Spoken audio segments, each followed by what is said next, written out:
donc Sophie Jussier, chargée d'animer la table ronde. Voilà, donc c'était pour qu'on se soit vu pour un petit peu, voilà, un petit peu, et puis voilà, pour vous expliquer un petit peu comment on va, voilà. Donc voilà, on est au complet, voilà. Donc l'idée, en fait, on a fait une vous l'avez eu en petit, vous connaissez un petit peu les questions. Donc on va partir sur les axes qui ont amené à la création de mon programme dans la réforme. Dans l'interview, on avait fait, voilà, mathématiques.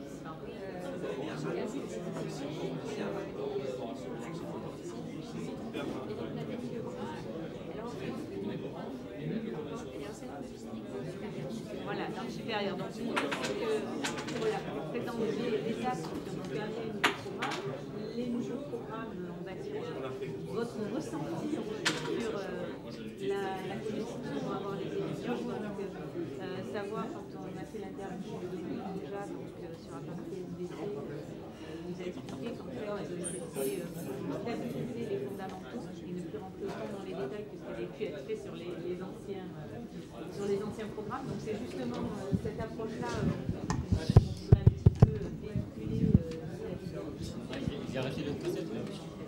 donc votre ressenti, hein, c'est pas obligé entre guillemets d'aller exactement dans le même sens que lui, on va dire. Voilà, c'est votre ressenti des programmes, ce qui va changer pour les futurs bacheliers. D'après vous, en termes de taquine, est-ce qu'il va y avoir une diminution des connaissances? Est-ce que le fait de revenir sur certaines notions va au contraire stabiliser les connaissances? Voilà, cette idée présentée, c'est d'avoir votre point de vue sur ça, dans chacune de vous. Voilà, et puis Nathalie, et puis justement, entre guillemets, d'après vous, tout ça, selon vos réponses. Et puis notre point de vue à nous, enseignants supérieurs, sur est-ce que ça va impacter un petit peu nos établissements ou comment nous devons anticiper cet impact. Voilà, Nathalie sera sur voilà.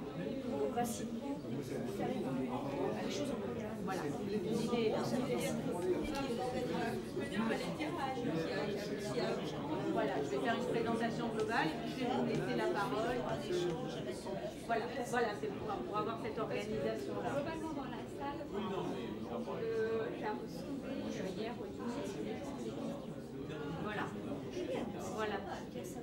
On va avoir des, je pense qu'on va avoir des pratiques. L'idée, c'est de sensibiliser un peu les enseignants à la réforme. Voilà, pour une fois, ils ne seront pas complètement passifs à après râler après vous, mais à voir, voilà, on anticipe. Voilà.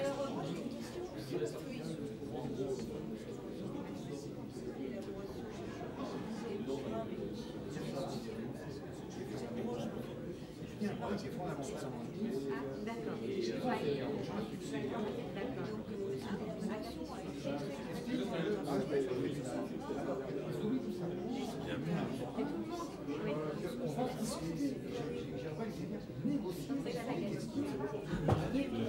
Oui, parce que par c'est essentiellement ça.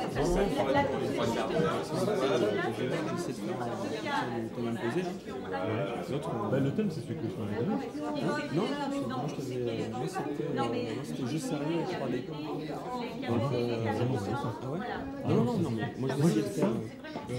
Je mets ma diapo là. voilà, vous allez vous faire tous les cartes et moi je vais rester. Voilà, elle aura la règle sur le match. Je vais mettre sortir les gants là. Oui, non, mais. Ça y est, c'est rare. C'est les méthodes anciennes. Voilà, De motivation. Ouais, je vais venir prendre. C'est ça, Non, c'est ce que j'ai travaillé hier soir en savoir. non, mais impeccable. J'ai regardé vos bagages. J'essaie de faire un article. Ouais, c'est quoi, mais débordé.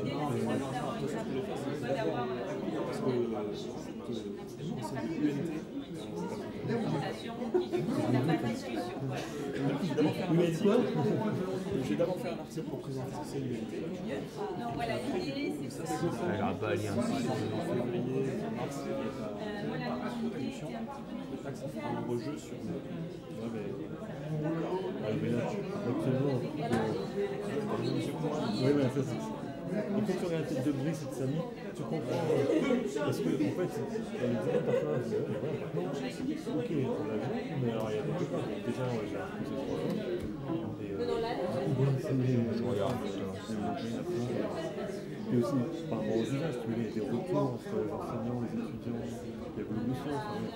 Du coup, on a tout ça en même temps. C'était à Paris, et dans ce tout en même temps, du coup, c'est. Voilà, il faut avoir un esprit d'action pour. Mais c'est ça, parce que si tu dis coucou, un nouveau site, quelqu'un dit t'es des gens qui le site. Voilà, mais c'est sur le bureau, comme ça, je sais pas quoi. C'est bon? C'est sur le bureau. Je fais la liste dedans. Ouais, non, il n'y a pas de problème. L'idée, c'est d'avoir des échanges, je pense, parce que s'il faut, c'est échanger sur ces questions. Bon, à 13h, moi, je suis obligé de. Mais j'ai s'arranger avec une dame, là. Ça, parce que j'ai une radio, une interview radio à 13h. Radio? Oui, parce que c'est un peu compliqué, là, entre l'été et la radio, parce que j'organise un forum, l'enseignement supérieur, à Saint-Etienne, et en fait, je les préviens 15 jours avant. Certaines radios, bon, on a enregistré les sons la semaine dernière, mais les autres, c'est toujours un peu à l'arrache. Oui, mais les journalistes, c'est toujours ça. Alors, ce qui m'agace avec les journalistes, c'est qu'on a vraiment l'impression qu'on doit se mettre à leur service. En fait, on est content parce qu'ils vivent de par l'actualité, comme on fait nous tous dans la société, tout le monde. Quoi. Eh ben, on a quand même le sentiment, quand on entend ces trucs, qu'ils font bon. Je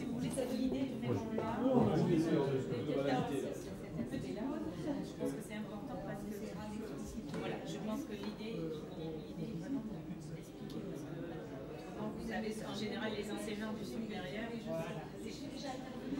Voilà, l'idée c'était d'expliquer ça, d'expliquer d'avoir fait d'expliquer pour que vous arriviez à lire. Moi je le dis, quand j'ai vu l'interview voilà, et que j'ai entendu, alors moi qui n'étais pas J'ai vu que c'était annoncé sur votre mémoire, mais vous l'avez interviewé. voilà, non, là on va pas la diffuser parce que vu le temps, mais je vais en parler et servir de voilà, et donc on a fait, donc l'idée c'était d'avoir justement, si vous voulez vous mettre quelque chose de heureux, on a une série de questions et ce qu'on a fait avec le projet, c'est justement d'avoir cette réflexion-là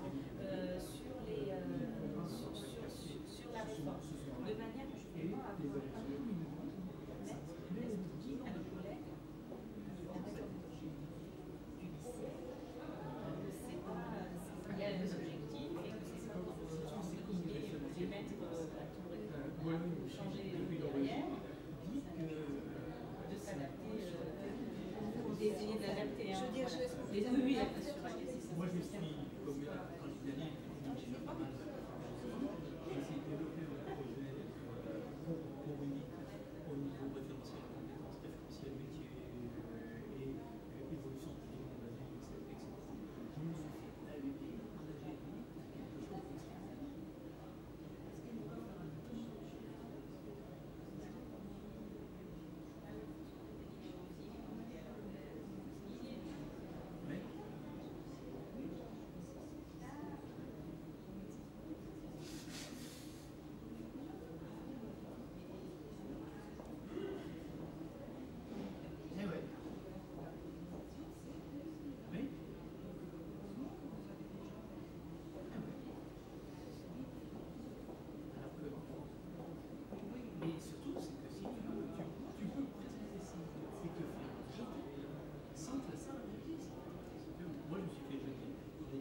Oui. Tous les projets initiaux. Oui. Est-ce qu'il y a des chargés de projet ou tous les projets, c'est-à-dire si on veut un point d'entrée pour discuter de l'un ou l'autre du projet.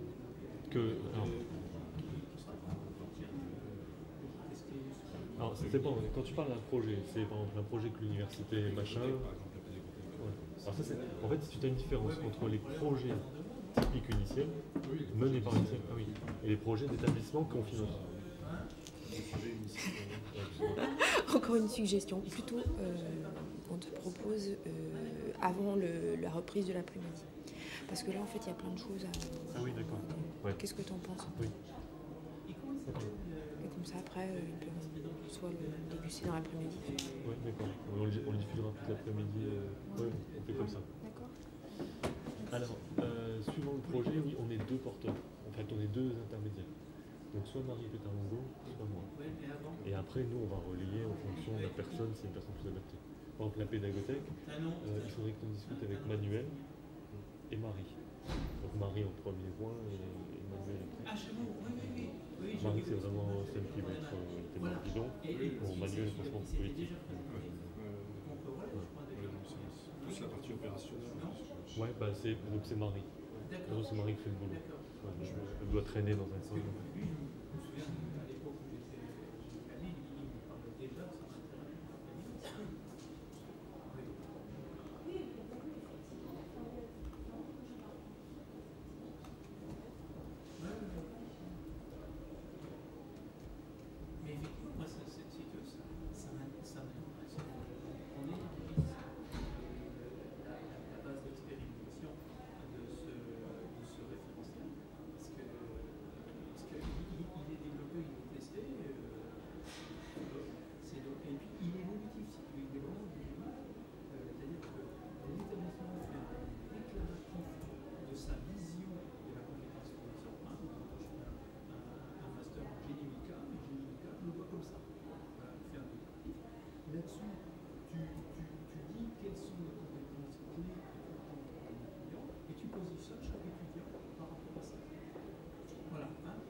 Bien sûr.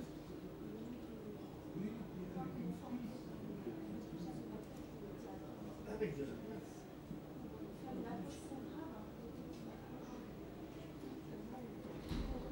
On est en approche. Et il faut même dépasser l'approche programme, mais il faut être sur une approche, une équipe qui est définie.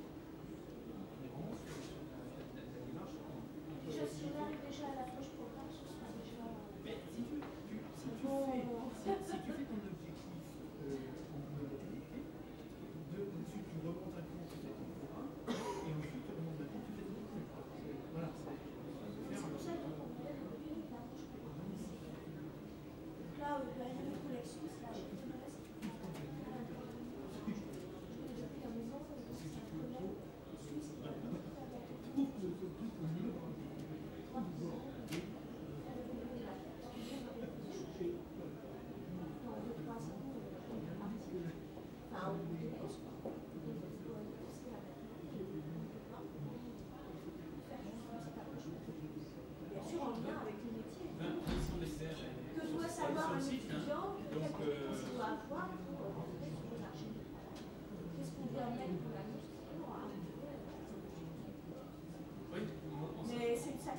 en sachant, oui bien sûr, et en sachant qu'on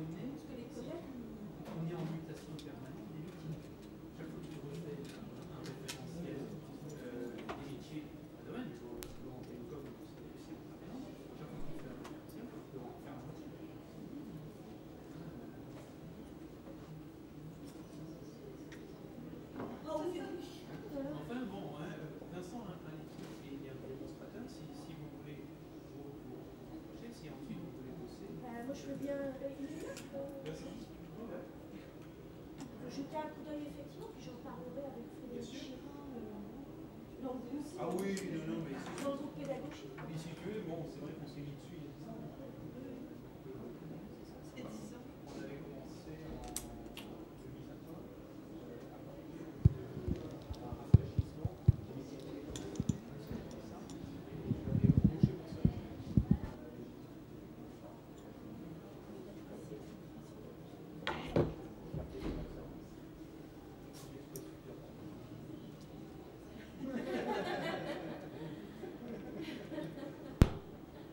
Mais c'est ce qui est tendu, c'est-à-dire qu'il y a du contenu. Il y a du contenu, il est testé, il fonctionne.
Sophie, elle est où? Parce qu'elle est censée me dire.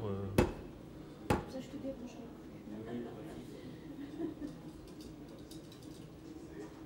Alors, on va vous laisser vous installer. Par contre, faites attention aux marches. Je vous avertis.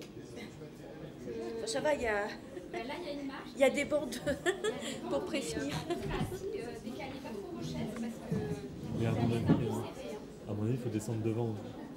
en dedans. Non, non, Sophie va être devant. Sophie reste devant. Donc là, à 4, c'est bon. Par contre, il faut que vous fassiez des micros. Oui, oui. Mais moi, le truc, c'est qu'il faut que. Tu veux mettre les ordi? En fait, si tu veux, je diffuse la vidéo. Ah, sur le banc? Oui, très bien. Ah ouais, d'accord. Je plaisantais parce que. Mais où, je peux poser là? Non, mais ça va, parce que Ah oui, c'est vrai qu'il faut faire attention aux marches.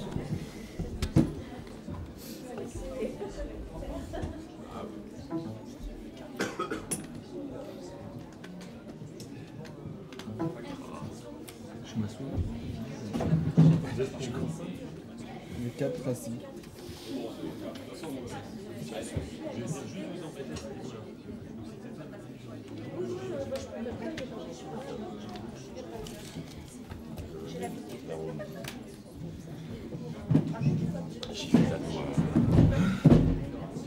Que je descende pas la cour. J'aurai ta tête comme ça dans l'établissement. Ouais. Ah là, mais ils sont pas. On ne peut pas les reculer, les micros. C'est pas de mal à l'œil. C'est pas de mal à l'œil. Oui.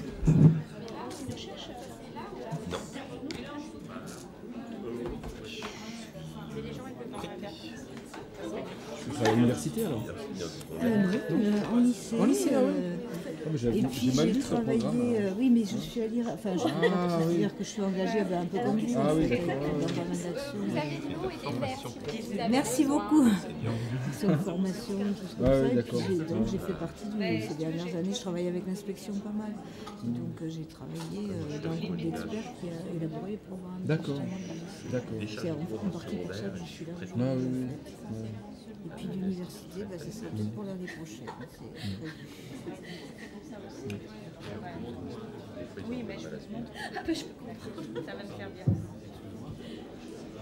J'ai touché un peu à tout ces dernières années. J'ai fait un peu de tout. Non mais c'est bien, ça permet de... Oui.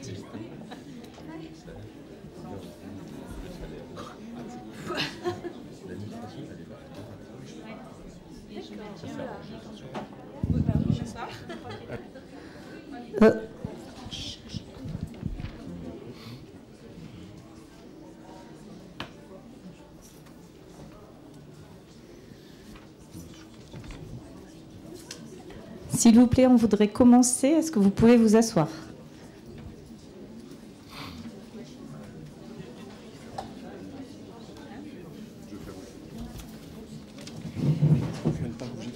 Oui, je vais rester là. Je vais rester là. Vous en faites pas.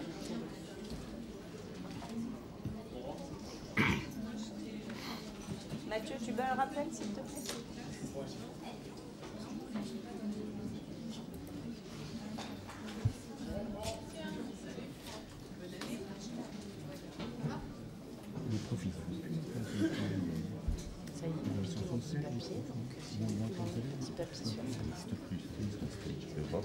Ouais, c'est dans l'Allemagne. L'allemand. Mais j'ai entendu dire qu'il y avait un truc en Pologne, le système. Non. En fait, ça a fait un peu. Ça, moi, je suis plus tellement. Où j'ai fait un peu. Ça a des trucs. Moi, t'es pas allé. De toute façon, non, t'es jamais. Donc on va commencer cette table ronde. Donc le sujet, donc c'est les nouveaux programmes en sciences et le plan licence. Donc je suis Sophie Géquier, Université Bordeaux 1, et je suis chargée de la mise en place de la banque de tests de positionnement à Uniciel. Alors juste un petit rappel, l'an dernier, pour ceux qui étaient avec nous lors des journées, nous avons parlé des tests de positionnement et de l'établissement de cette banque de tests. Et la première chose à laquelle nous nous sommes confrontés, bon, il y a eu le choix technique, hein, on s'était quand même un peu centré sur ça l'an dernier, puisqu'on a fait une présentation de la plateforme C2I, savoir si elle pouvait être adaptée dans notre cas. Et on s'est dit qu'elle posait certains problèmes, qui étaient notamment des problèmes d'ordre technique sur les formules scientifiques et sur les images qu'un grand nombre d'entre nous souhaitaient intégrer dans les questions. Donc on a travaillé derrière un petit peu et il était apparu que l'élément principal dont nous avions besoin était un référentiel. Alors chaque établissement du supérieur étant en droit de décliner ses semestres selon sa politique propre, on n'a pas de référentiel connu à l'entrée de l'université, si ce n'est le référentiel des bacheliers, le référentiel du baccalauréat. Donc on s'est dit, OK, on va partir sur ce référentiel-là. Et là, on s'est trouvé confronté à la réforme en cours des programmes du lycée. Donc, pour ne pas faire le travail deux fois, et pour une fois ne pas être à la traîne en tant qu'universitaire, on s'est dit, on va anticiper et on va prendre les programmes qui rentreront en vigueur pour la terminale à la rentrée prochaine et qui amèneront à nos portes d'université les bacheliers en septembre 2013. Voilà, donc on a mené cette première réflexion et on s'est dit il faut qu'on connaisse les programmes, mais il faut aussi qu'on connaisse la typologie. Est-ce que la manière d'enseigner va varier? Est-ce que les volumes dévolus aux sciences vont être les mêmes? Alors, on s'est centré essentiellement sur la série S, puisque la plupart des bacheliers qui rentrent dans nos universités sont issus de la série S, hein, les autres séries donnant lieu généralement à des remises à niveau dédiées. Donc on s'est centré sur ça, mais on a mené une réflexion plus globale sur tous les programmes, sur les programmes, je dirais, scientifiques des différentes filières.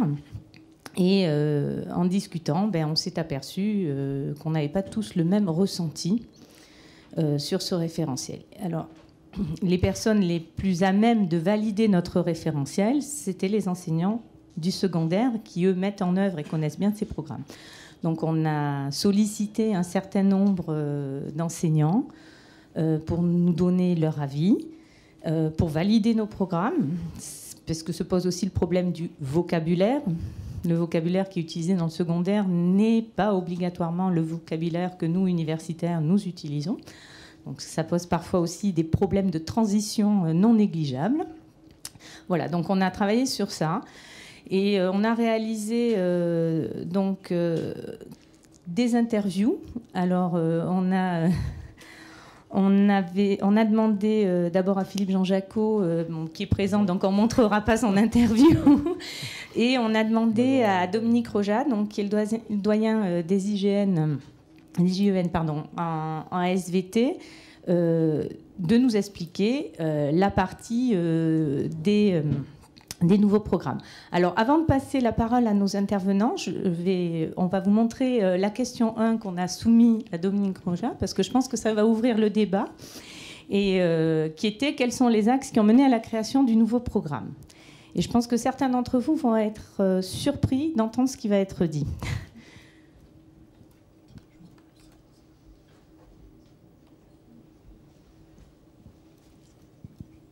Alors, les axes de création sont des axes de plusieurs ordres. Hein.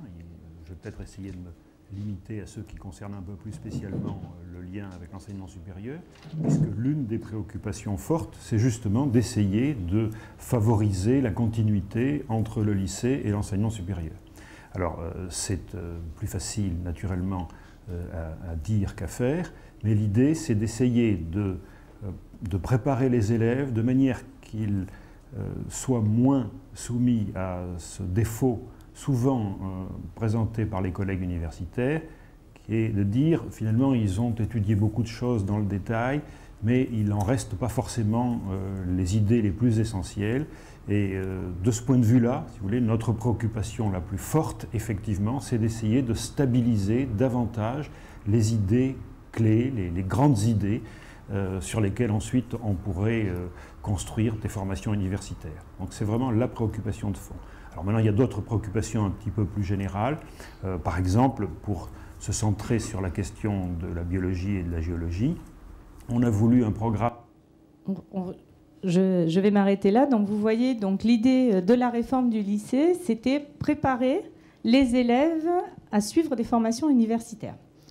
Donc c'est le premier point qu'on va aborder avec nos intervenants, c'est-à-dire comment eux, dans leur discipline, les axes ont été définis, hein, puisque là on a parlé, je dirais, l'intervenant Dominique Ronja, donc parler de manière générique, hein, sachant que dans le groupe de travail dont il a fait partie, il y avait des universitaires. Et dans la plupart des groupes de travail, autant que je sache, il y a toujours eu des universitaires qui étaient associés dans la réflexion.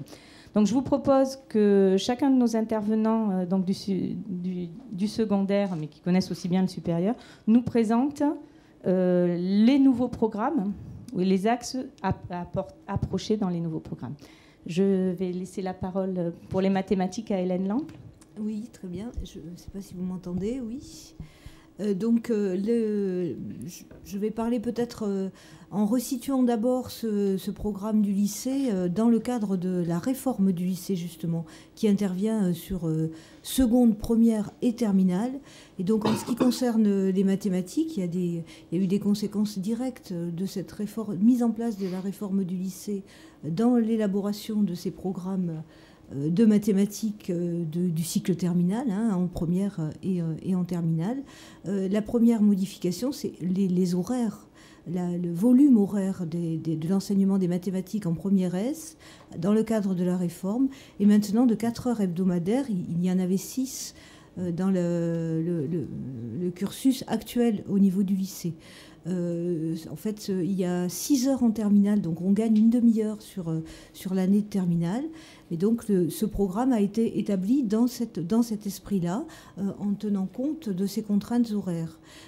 Au niveau de la première, il y avait aussi un élément de cahier des charges qui est intervenu dans l'élaboration du programme, à savoir, vous devez le savoir, que dans ce cadre de la nouvelle réforme, il y a possibilité en cours de première d'une réorientation, de passage entre la série ES ou la série S. Donc il y avait une demande du ministre dans l'élaboration des programmes pour que ce passage soit possible, en tout cas avec des aménagements assez soft en cours d'année entre première S et première ESL. Je voudrais dire aussi que le programme de la première littéraire est maintenant dans le cadre d'une option uniquement et se trouve exactement identique à celui de la série ES. Donc ça, c'est pour le cadre général de cette élaboration des programmes. Donc sur le lycée d'enseignement général en maths, il y a maintenant une série S et une série ESL. les littéraires ne sont concernés que dans le cadre d'une option. Hein, d'accord ? Donc ça fait le même programme. Du coup, une élaboration un petit peu, pas compliquée, mais en tout cas qui devait prendre en compte ces contraintes-là. Alors en ce qui concerne les mathématiques, je vais parler peut-être du cycle terminal, donc première et terminale. Il me semble que les caractéristiques principales sont d'une part l'importance accrue des probabilités statistiques. Si on parcourt les programmes, on le voit tout de suite, puisque la loi normale fait son apparition au niveau de la terminale S, de même qu'une problématique d'estimation. C'est-à-dire qu'on va jusqu'à une estimation intervalle de confiance avec niveau de confiance sur l'année de terminale S. Donc une part bien plus importante réservée aux probabilités statistiques. La loi binomiale, par exemple, qui actuellement est enseignée en terminale, sera dorénavant enseignée en première. Mais c'est le résultat d'une histoire des probabilités statistiques sur le cursus scolaire des élèves, puisque actuellement, les premières notions de probabilité sont enseignées en troisième. Donc il y a eu un décalage, si vous voulez, de cet enseignement sur tout le cycle scolaire des élèves. Donc ça, c'est un point fort du nouveau programme en mathématiques sur le lycée, cette importance accrue réservée aux probabilités, aux statistiques.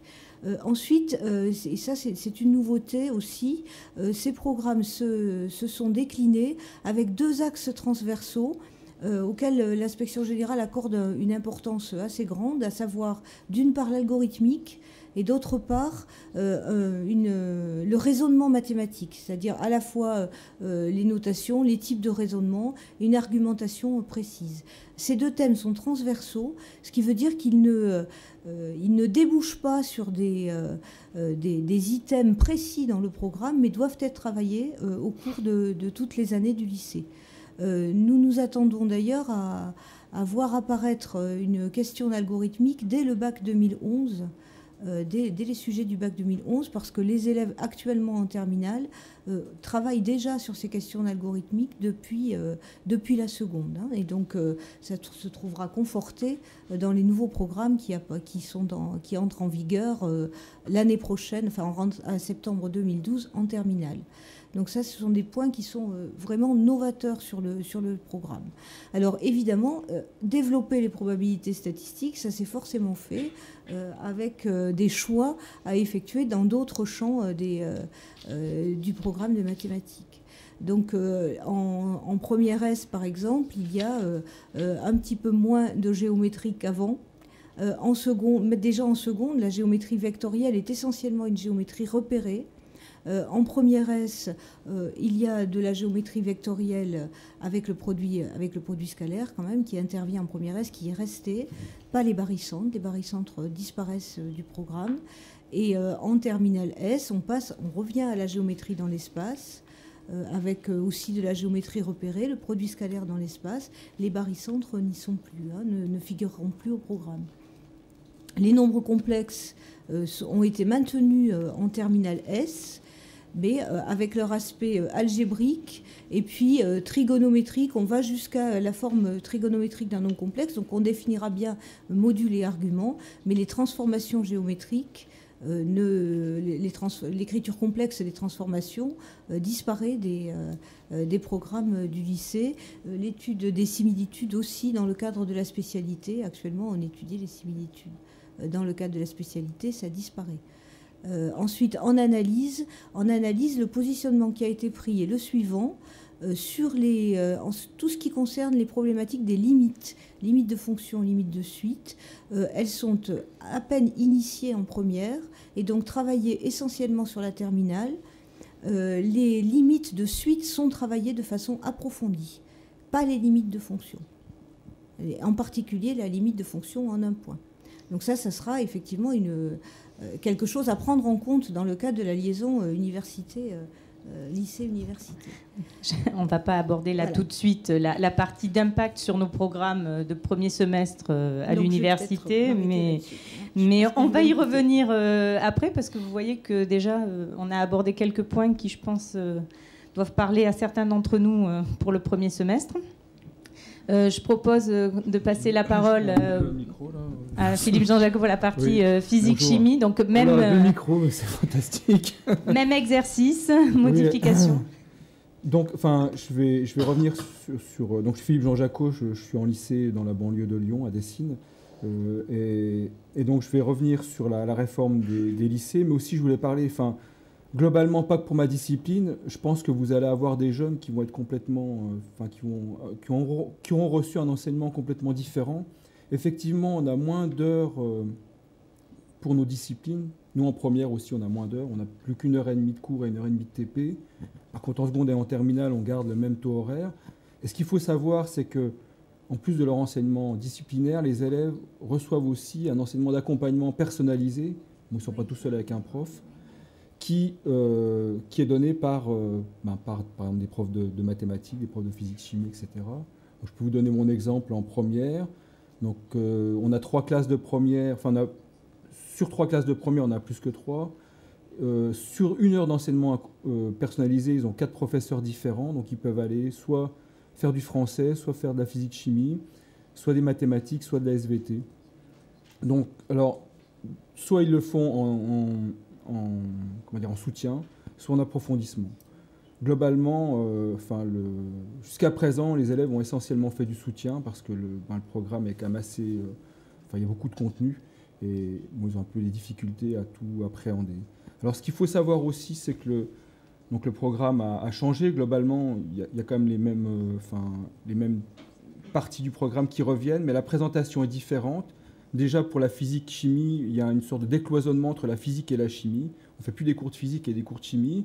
Mais je vois, par exemple, lundi, j'ai fait un TP de physique-chimie sur l'électrisation. Et après, on est parti sur la dissolution des solides ioniques. Donc, on a fait un mélange. C'est-à-dire qu'au début, les élèves ont manipulé en physique, puis après, ils ont mis leur blouse et ils ont fait de la chimie. Voilà. Donc ça arrive souvent maintenant. Donc, ce décloisonnement. Et alors, ce que je voulais dire aussi, c'est que les élèves... dès le collège, donc au collège, il y a ce qu'on appelle le socle commun des compétences, qui est quelque chose qui est plus ou moins européen. Alors, on n'a pas pris tout à fait les mêmes compétences qu'en Europe. Et il y en a une, c'est la dernière, c'est l'autonomie et l'esprit initiatif, je crois. Voilà. Et ça, il ne faut pas le négliger. C'est-à-dire que les jeunes que vous allez avoir auront peut-être moins de connaissances disciplinaires, elles seront peut-être différentes, mais normalement, ils doivent être plus autonomes. Voilà. Donc vous pouvez, voilà, je pense ce qui n'est pas un mal, quoi. Voilà ce que je voulais dire en général. On va peut-être avoir du mal à s'adapter à l'université, mais on y reviendra aussi. Si on peut avoir peut-être on va peut-être finir avec Philippe sur est-ce qu'il y a des modifications sur le contenu? Sur le contenu, oui. Alors déjà, donc en première et en terminale, on travaille par thème, c'est-à-dire qu'on a un thème qui s'appelle observer. Par exemple, en première, c'est essentiellement basé sur l'optique. Après, c'est comprendre. Donc, on va par exemple, alors qu'en terminale, les années précédentes, on passait quasiment 1 mois sur la physique nucléaire, et on passe un chapitre, c'est-à-dire 1 semaine en première. Terminé, quoi. Après, on n'en fait plus. Donc, c'est un peu comme, c'est un peu tout comme ça, quoi. Voilà. Et la dernière partie, c'est agir. Donc, agir, par exemple, c'est tout ce qui est sur l'énergie, etc. Donc, on revient plus sur l'énergie. Alors, un grand manque, quelque chose qui a complètement disparu en enseignement de terminale, c'est tout ce qui est électrocinétique, donc les condensateurs, bobines, etc. Il n'y a plus rien. Bon, il y a d'autres choses, la mécanique est peut-être de façon plus approfondie, les ondes aussi, on a une plus grande partie sur les ondes qui sont beaucoup plus développées, et l'approche n'est plus du tout, on va dire, on ne va pas faire les ondes, mais on va partir sur un phénomène quotidien, un phénomène que les jeunes connaissent, pour parler des phénomènes physiques ou chimiques qui sont derrière. Voilà. Donc l'approche est un peu différente. Est-ce que c'est bon? Oui. Ouais. Je vais juste faire une remarque. Faire plus de mécanique sans avoir fait les barycentres et les vecteurs, on va peut-être avoir du mal, mais bon, c'est une remarque de l'enseignante physique que je suis. Oui. Voilà. Est-ce que actuellement ils étaient enseignés en maths et peu utilisés en physique? Non, c'est juste une petite boutade, on va dire. Je vais passer. Mais les élèves sont autonomes. Donc, les élèves sont autonomes. On va passer la parole pour la partie SVT. Gilles, est-ce que tu veux bien? Oui, bonjour. Donc Gilles Camus, moi je m'occupe d'un site de formation continue des enseignants dans le domaine des sciences de la vie. Je travaille au service biomédia de l'UPMC. Alors, je suis désolé, moi aussi j'ai un peu de... Oui, alors, de la même façon que mes collègues en SVT, c'est marqué tout d'abord par une réduction des horaires. Alors nous, on a une réduction des horaires en seconde et en première. Alors en seconde, on passe de 2 heures à 1h30 par semaine, et en première est de 4 à 3 heures. Ce qui est marquant aussi dans les horaires de SVT, c'est la part prépondérante des TP en demi-groupe. C'est-à-dire que par exemple en seconde, il n'y a plus que ça. Il y a 1h30 de TP en demi-groupe. Il n'y a plus d'heures en classe entière qu'il y avait dans l'ancien programme. En première S, par exemple, il y a 2 heures de TP en demi-groupe et 1 heure en classe entière. Donc c'est quand même un programme qui est marqué assez fortement par, je dirais, la pratique. Et effectivement, je vais reprendre donc très rapidement pour ne pas perdre de temps un peu ce que vient de dire mon collègue Philippe Jean-Jacot en physique. C'est vrai que l'accent n'est pas mis sur les connaissances, mais plus sur les pratiques, l'autonomie. Il est dit en toutes lettres que on préfère axer sur le qualitatif que sur le quantitatif. On ne fait peut-être pas beaucoup d'exemples, par contre on essaye de le faire bien, en peu de temps en plus. Donc effectivement il y a eu des allègements. Vous imaginez bien qu'il y a moins de connaissances directement fournies, même s'il y a toujours encore plus de connaissances exigibles. Et avec cette réduction d'horaire, effectivement, moins de connaissances clairement, avec un accent assez important sur donc l'acquisition des compétences et l'autonomie. Oui.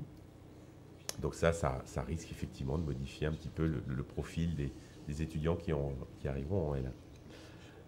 La seule classe qui n'est pas impactée par les changements d'horaire, c'est la terminale S, où là, on sent qu'il y a quand même une volonté d'essayer de garder la filière, où on se reconcentre un peu plus d'ailleurs sur les connaissances.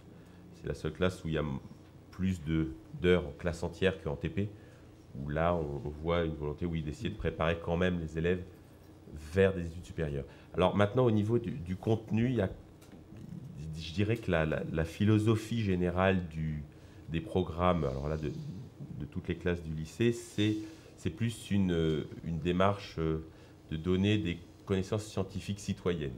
Donc, très axée développement durable, capacité à un peu, disons, à se faire sa propre idée ou réagir face aux grandes questions qui impliquent les sciences de la vie, elles sont nombreuses.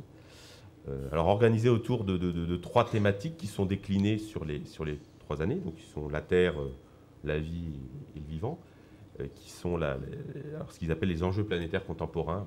Je dirais que là, c'est tous les problèmes de société. Et puis, corps humain et santé. Donc, là-dedans, ce qu'on peut dire, c'est qu'il y a des... L'ancien programme était très centré autour de la notion d'évolution. Cette, disons, approche est un peu plus légère. Bon, il y a un peu d'évolution. Par exemple, la lignée humaine est nettement moins... elle est toujours un petit peu enseignée, elle est très allégée. Par contre, ce qui apparaît maintenant, c'est beaucoup plus axé sur donc, ce que je vous disais, développement durable, avec par exemple les sols, où on a une introduction sur tout ce qui est sol, agrosystème, donc toujours axé sur la problématique nourrir l'humanité. Il y a toujours en général, il y a toujours une approche avec une problématique tout à fait concrète derrière. Et puis avec des apports, par exemple, des liens qui sont affichés, demandés avec l'histoire des sciences. Alors non pas pour faire un apprentissage de l'histoire, mais pour montrer comment on fabrique, comment la connaissance s'est fabriquée avec ses essais, ses erreurs, et même des liens qui sont affichés dans plusieurs domaines avec l'art, en particulier au niveau visuel. Donc dès qu'on aborde la voie visuelle, on essaye de faire des connexions avec l'art, en particulier graphique. Donc ça vous donne un peu la philosophie quand même de ce programme. Je vais réagir à chaud avant de donner un petit peu la parole à la salle. Tu viens de parler des grands thèmes. Donc on note quand même une modification du vocabulaire, un petit peu par rapport à ce qu'il y avait avant. est-ce qu'il ne risque pas aussi d'avoir un impact sur les étudiants en termes de structuration des connaissances, puisqu'il y a moins de connaissances de contenu donné en tant que tel? Alors, plus d'autonomie, j'ai bien entendu, mais est-ce que le vocabulaire aussi ne va pas être impacté par cela? Alors, il faut savoir que déjà, le vocabulaire n'était pas forcément mis en avant, déjà, même dans les anciens programmes. Il y avait une volonté de ne pas, disons, effrayer les élèves par des mots compliqués. C'est sûr que deutérostomien, c'est des mots qu'on évitait soigneusement des exemples. Un exemple. Oui, ça risque de s'alléger un petit peu. Donc là, il y aura probablement, disons, une nécessité de bien expliciter un certain nombre de mots qui peuvent sembler de base et qui ne seront pas forcément acquis par les étudiants à leur arrivée. Même si éventuellement ils connaissent les notions derrière. Oui, donc on va quand même avoir une modification de leur carte de connaissances, on va dire. Un petit peu. Après, c'est pas non plus... On n'expurge pas complètement le programme de tous ces termes techniques. Il ne faut pas aller trop loin.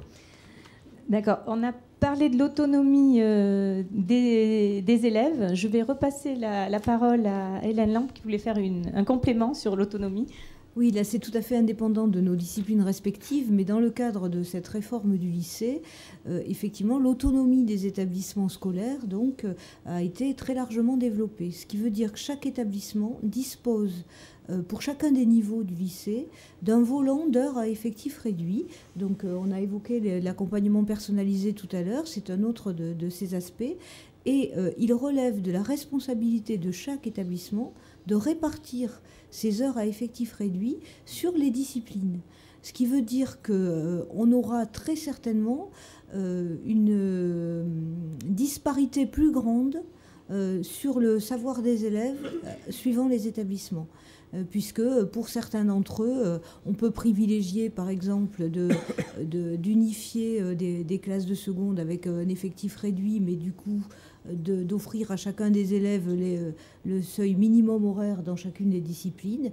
Dans d'autres établissements, on peut décider de mettre le poids sur un enseignement scientifique et donc donner une coloration plus approfondie au savoir des mathématiques, des élèves dans les disciplines scientifiques. Donc ça aura des répercussions du coup pour les élèves les étudiants que vous allez accueillir, parce qu'on n'est pas assuré que tous aient eu le même niveau d'approfondissement.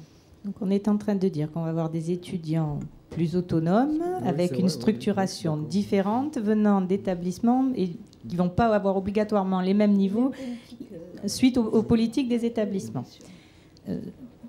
Donc je crois que dans l'interview de Dominique Rojac, je vous invite à regarder sur le site qui est découpé en 3 parties. Il était dit qu'il pensait qu'il y aura les établissements du supérieur, donc nous, universitaires et nos enseignants, n'aurions pas à s'adapter. Dans ce qu'on entend, je ne suis pas sûre qu'on n'aura pas à s'adapter. Je vous propose de vous passer la parole. Est-ce que vous avez des questions sur les nouveaux programmes? Marie, est-ce que tu pourrais éventuellement mettre les cartes? Où tu peux. Y a-t-il des questions? Il y a d'abord une remarque, c'est la même que Sophie. En tant que physicienne, je crains un peu le pire. S'il y a des notions de base de mathématiques qu'on n'a pas pour faire la physique, et je me demande s'il y a une concertation réelle entre les deux matières. Mais mon autre question, c'est sur l'autonomie des étudiants, oui, pas des établissements, des élèves. Qu'est-ce que vous pensez faire? Pédagogie de projet, webographie, aller chercher des choses sur le web sans que le prof dicte le cours. Enfin, qu'est-ce que vous envisagez? Je suis en train de chercher quelque chose. Il y a des... Je réponds là? Je peux répondre? Oui, ça serait bien. Il y a des parties du programme disciplinaire de physique-chimie où les élèves doivent rechercher des informations. Oui. Un peu comme on n'a pas parlé des TPE, travaux personnels encadrés, mais là où ils sont en petits groupes et où ils doivent monter un dossier, un projet. Mais c'est plus de la recherche d'informations que de créer un projet en soi, quoi. Enfin, et en ce qui concerne les mathématiques et ce que vous vous évoquiez, à savoir est-ce qu'il y a réellement eu concertation entre les diverses disciplines. Il se trouve que j'ai fait partie du groupe d'experts qui a élaboré les programmes de mathématiques sur le lycée. Et donc, à ce titre, je peux témoigner qu'il y a eu des échanges entre les inspections générales des différentes disciplines scientifiques et que dans le cadre de ce travail, nous avons effectivement rencontré donc les autres inspections générales ainsi que des universitaires et des représentants de ce qu'on appelle les sociétés savantes. Alors, bon, j'ai évoqué tout à l'heure les barycentres. La question sur ce point-là, par exemple, actuellement, ils étaient enseignés en mathématiques et pas du tout utilisés en physique, dans le cadre du lycée. Hein. Donc, il y a des arbitrages qui ont été faits, mais on ne peut pas laisser penser qu'il n'y a pas eu de concertation et que les gens ne se sont pas rencontrés. Donc, quelque chose d'autre à rajouter? Autrement, je passe la parole à Françoise. Oui, toujours pour parler d'autonomie, les élèves sont censés avoir déjà eu une formation donc à l'autonomie pendant leurs années de collège et de seconde. Oui. Est-ce que vous voyez déjà une différence parmi les élèves? Est-ce qu'ils ont actuellement une meilleure autonomie qu'il y a quelques années? Ça dépend. Enfin, personnellement, je ne vois pas vraiment la différence. Enfin, ça, c'est les textes. Enfin, je veux dire, les textes. Mais après, ça dépend des classes qu'on a. Il y a des classes qui vont être plus autonomes, enfin, des élèves qui vont être plus autonomes que d'autres. Sur l'échantillon, enfin, sur ceux que j'ai, pas vraiment. Je ne sens pas vraiment une différence énorme, quoi. Alors, enfin, c'est vrai qu'en TP, enfin, je vois en travaux pratiques pour nous, les élèves doivent souvent monter leur propre protocole. Et là, quand même, je dois dire que là, quand même, ils y arrivent quand même pas trop mal. Mais c'est plus long que de faire un TP où ils ont le protocole déjà proposé. Donc c'est différent, quoi. Mais il faut savoir que dans les... Enfin, je parle pour la physique-chimie, dans les travaux pratiques, donc on en fait à peu près une trentaine dans une année. Hein, il y a 30 semaines, 36 semaines. Il y en a 10 sur lesquels on va axer sur la méthode expérimentale. C'est-à-dire qu'il n'y aura pas tellement de contenu, mais les élèves devront trouver eux-mêmes leur méthode. Alors peut-être que là, effectivement, ils sont quand même autonomes. Là. Voilà. Et ils y arrivent quand même. Hein. Enfin, je veux dire, je vois bien comment ils sont. Ils y arrivent. Dans ce domaine-là où ils sont autonomes. Donc, méthode scientifique, méthode d'investigation, comme on dit. Ils y arrivent. Monique Cranvestien, moi j'avais une question sur les spécialités en terminale. Les changements de programme, bon, il y en a une part sur la partie de base, je dirais, probablement ou pas, à vous de nous dire sur les spécialités. Et puis il y a une petite nouvelle qui débarque dans le paysage qui s'appelle ISN. Et est-ce que vous pensez qu'il y aura un impact? Est-ce que les élèves vont aller dans une spécialité nouvelle plutôt que dans d'autres? Bon, voilà. Oui, donc effectivement, l'enseignement de spécialité est maintenu avec l'arrivée d'une nouvelle spécialité en terminale. Donc là, sur cette spécialité informatique, sciences du numérique, on a assez peu d'éléments pour pouvoir répondre actuellement. Ce que l'on sait, c'est que potentiellement, ça sera enseigné, enfin, cette spécialité sera enseignée par des professeurs de mathématiques ou de physique ou de sciences de l'ingénieur qui sont déjà en cours de formation cette année. Il y a des formations qui ont été mises en place. Alors, quel sera l'attrait pour des élèves pour cette spécialité?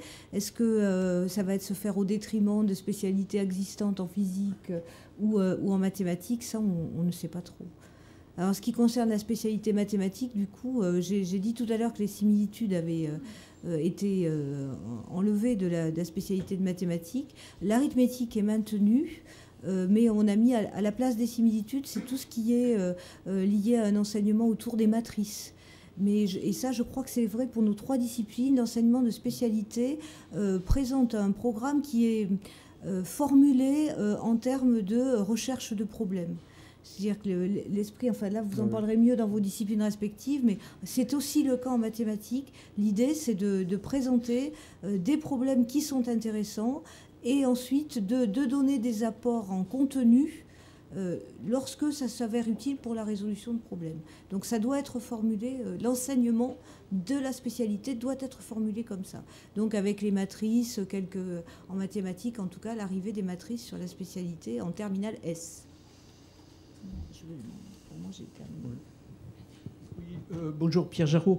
Il y a une chose, comment ça va être évalué ça par exemple? Parce que est-ce qu'il y aura quelque chose de type projet, des devoirs habituels? Les étudiants qui vont nous arriver, ils sauront d'abord ce qui est évalué, hein, pas l'esprit du programme. Je pense qu'en termes d'évaluation, et d'ailleurs ça cadrera même à mon avis le niveau auquel les professeurs de lycée vont placer leur enseignement, c'est clairement l'évaluation au baccalauréat. Et là, sur la spécialité au baccalauréat, dans l'immédiat, les maquettes qui sont prévues sont des maquettes d'évaluation comme elles ont lieu en ce moment, c'est-à-dire un exercice de spécialité sur 5 points. Alors comment, dans le cadre de cet exercice de spécialité, on va pouvoir évaluer la résolution de problèmes et l'autonomie des étudiants, enfin des élèves pour nous, des étudiants pour vous, ça c'est une vraie question, effectivement. Moi, je pense que c'est possible. On peut. Enfin, pour la spécialité, nous, c'est essentiellement des mots-clés. Mais je veux dire, on peut très bien les évaluer sur une proposition de protocole et voir quels sont le protocole qu'ils vont nous présenter, et évaluer ce qu'ils nous proposent, quoi. Je pense que ça va être fait. Enfin, l'évaluation des capacités expérimentales reste au baccalauréat. Et enfin, je ne suis pas dans les commissions pour les programmes, mais je suis convaincu qu'il y aura des évaluations expérimentales dans lesquelles les élèves devront faire leur propre protocole. Enfin, vu comme on le pratique actuellement, c'est quand même quelque chose sur lequel qui est assez nouveau dans notre enseignement et sur lequel on a quand même pas mal été centré. À mon avis, on risque d'avoir quand même une évaluation là-dessus. Et nous, on fait comme si on allait l'avoir, quoi. On forme les élèves pour ça. Donc, ils doivent être capables de faire un protocole. Oui, alors que l'épreuve pratique de mathématiques, qui a même été expérimentée pendant 1 an ou 2, n'est toujours pas sur les rails. Un autre grand regret à tous. J'avais juste une petite réaction. Est-ce que faire les protocoles, vraiment, on arrive dans une vraie possibilité de faire un protocole ou c'est simplement un petit peu un exercice de style, parce qu'en terminale, ils ont quand même une formation scientifique, des bases scientifiques qui ne sont pas très étendues. En fait, c'était juste pour réagir sur ce que tu viens de dire, mais ma question était plus large que ça. Je me demandais si vous aviez le sentiment, au-delà de ce que vous avez dit sur l'autonomie, que vous étiez en mesure de transmettre à ces étudiants de terminale ou à ces élèves de terminale encore des compétences différentes de celles qu'ils avaient avant. C'est-à-dire que au-delà de la connaissance du contenu des programmes, est-ce que à l'université, nous allons voir arriver des gens dont le profil de compétences va changer à cause du changement de programme? Oui, bonne question.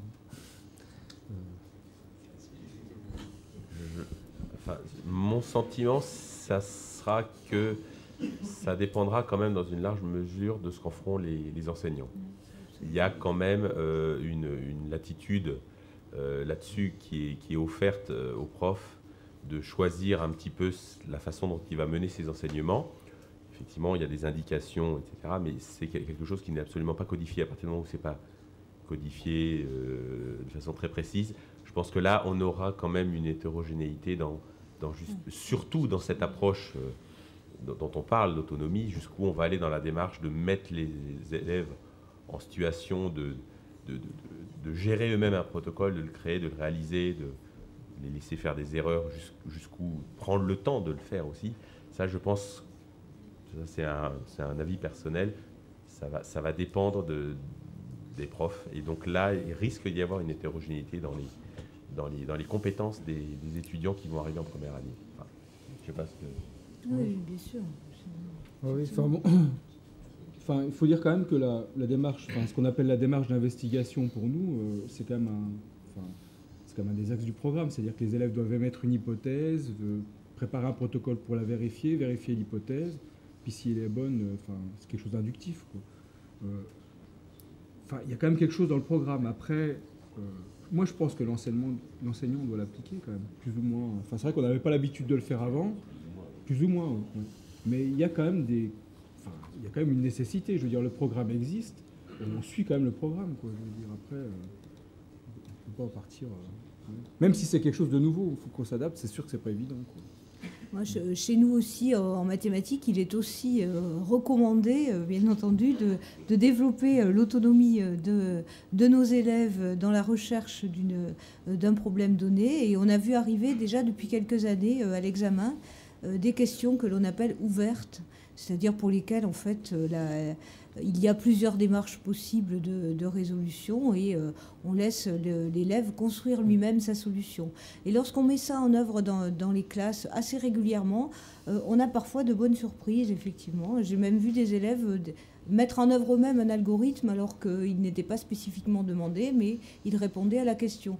Donc on aura une hétérogénéité, ça j'en suis convaincue, parce que ces élèves-là, évidemment, c'est pas ça ne va pas être la majorité dans une classe. Donc ce n'est pas forcément ceux qu'on va retrouver en L1 dans certaines universités, hein, c'est sûr. Bon. On va passer à la dernière question. Moi, je voudrais revenir sur l'interview de monsieur qui n'est pas là, Dominique Roja, mais pour du coup avoir votre avis, c'était très louable. Il présentait ça en disant « Ah ben avant, il ne retenait pas les idées essentielles et on faisait tout superficiellement. Et maintenant, l'idée, c'est qu'au moins, ils ressortent du lycée en ayant retenu les idées générale et importante. Et puis quand j'entends M. Jean Jacot qui dit bah oui, avant on passait un mois sur l'énergie nucléaire, maintenant c'est une semaine. Quand je regarde le programme de physique, que je vois qu'avec grande joie, il faut absolument toute la physique depuis la préhistoire jusqu'à 1930, à savoir la mécanique quantique et la relativité générale. Je me demande un petit peu quand même s'ils auront le temps, enfin c'est super, hein, mais auront-ils vraiment le temps d'acquérir en profondeur et de retenir les idées générales de la mécanique quantique, de la relativité générale et du reste, évidemment, aussi, parce que bon... Ça exerce leur mémoire, comme ça, ils ont plein de... Ah oui, mais je pense que le but, c'était plus que ce soit de la mémoire, mais que oui. Justement, alors, bon, je parle de la physique parce que c'est ce que je connais, mais dans les autres matières, est-ce que vous pensez que cette bonne idée du départ, est-ce que vous pensez que dans les faits, ce programme permet de la mettre ou pas Moi, quand je vois le programme terminal de physique, j'ai des doutes sur cette bonne idée de départ, mais peut-être les autres matières, ça va mieux, je ne sais pas. Est-ce que nos intervenants veulent essayer de répondre? Je vais le dire comme ça. C'est un programme qui est très dense. On l'abordera sûrement pas pareil que, que le programme actuel. C'est-à-dire que le programme actuel, on allait déjà quand même un peu au fond des choses, quoi. On avait des chapitres qui prenaient plus de temps. Là, on va aller très vite, quoi. Ça, c'est clair. Hein. Je sais pas, c'est une autre façon de voir ce qu'il a dit, j'en sais rien, mais bon, moi je vais appliquer le programme, hein, je veux dire, on me dit de le faire, je vais le faire, et si je le fais en détail, ça ira pas, quoi. Hein. Enfin, je veux dire, au bout de 6 mois, j'aurais pas fait le tiers, même pas, donc oui, on va aller à fond là. Vous comprenez pourquoi sur les 20 minutes d'interview de M. Roja, j'avais choisi cette partie-là. Il dit plein de choses, je vous invite vraiment à la regarder. Vous me proposez la transition pour donner la parole à Nathalie Lebrun, donc de l'Université de Lille 1, qui va vous expliquer la démarche qui a été menée à Lille 1 sur un projet qui est en cours de réalisation et qui s'inscrit dans la continuité de ce qu'on est en train de voir, c'est-à-dire la réforme des programmes et comment accueillir nos étudiants en première année. Alors tout d'abord, j'aimerais réagir aux propos d'avant, si vous le permettez. Alors, concernant les sociétés savantes, je suis contente de savoir qu'on a travaillé ensemble, parce que concernant la physique-chimie, je suis dans la commission enseignement de la Société française de physique. Alors, effectivement, on a eu une réunion avec M. Billy qui nous a présenté les programmes, mais à aucun moment on n'a participé à quoi que ce soit pour donner des retours par rapport à ce qui a été mis en place dans les programmes du secondaire. Donc je suis très surprise. Alors peut-être qu'il y a eu des choses, mais en tout cas, à ma connaissance... Je parlais du groupe d'experts de mathématiques. Oui. Hein. Alors, bon, je ne connais pas les autres sociétés savantes, mais en tout cas, concernant la physique-chimie, à ma connaissance, il n'y a rien eu. Consulter, ça ne veut pas forcément dire ensuite associer au travail d'élaboration. Mais on n'a pas du tout été consulté, je veux dire, dans ce sens-là. Alors, concernant ensuite la démarche d'investigation... Bon, effectivement, c'est très intéressant hein, de mettre en place cette démarche-là, déjà dans l'enseignement secondaire. Bon, personnellement, maintenant, je travaille en didactique et on regarde justement l'efficacité de cette démarche. Il y a eu une étude de l'Institut français de l'éducation. Donc, il y a eu une enquête sur la démarche d'investigation comment c'était utilisé donc, dans l'enseignement secondaire. Ça a été présenté d'ailleurs à l'Assemblée générale de l'Union des professeurs de physique et de chimie en octobre.